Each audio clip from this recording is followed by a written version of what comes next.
छोटा सा घर था, उन्हें किसी ने दान दे दिया था। तो मृदा जी ने ठीक से जवाब नहीं दिया।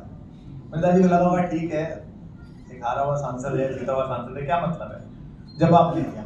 तो उन्होंने कविता लिख दी मृदा जी पर कि घर के झूले पे चकोरे जइयो पर हवाई जहाज में मत जइयो मृदा के राज में।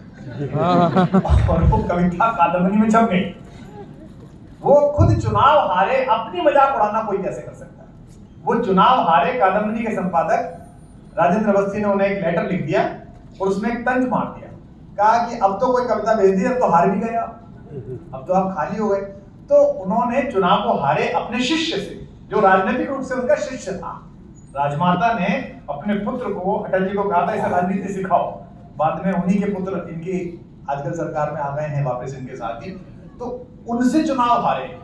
तो उस पर भी भाई कविता अटल जी ने लिख दी अपनी मजाक उड़ाते, चौराहे पे लुट गया चीर, प्यादे से पिट गया वजीर। अपने बारे में कविता लिख दी। तो ये जो कौशल है, स्वयं की मजाक उड़ा लेना, स्वयं का आनंद ले लेना। और मुझे तो वो क्षण भी याद है कि नवाज शरीफ साहब ने उनके बारे में एक बात कही थी, जिस पर बहुत सारे लोगों ने सुनी हो तो याद हो, तो इस बात के लिए पूरा सदन गूंजे तालियों में। नवाज शरीफ ने कहा था कि अटल बिहारी वाजपेयी जी, मैं जानता नहीं कि आप हिंदुस्तान में कितने मकबूल हैं, पर मैं ये जानता हूं कि पाकिस्तान में आप इतने फेमस है कि यहाँ भी कहीं से भी चुनाव लड़ेंगे तो आप इलेक्ट हो जाएंगे। इतना पॉपुलर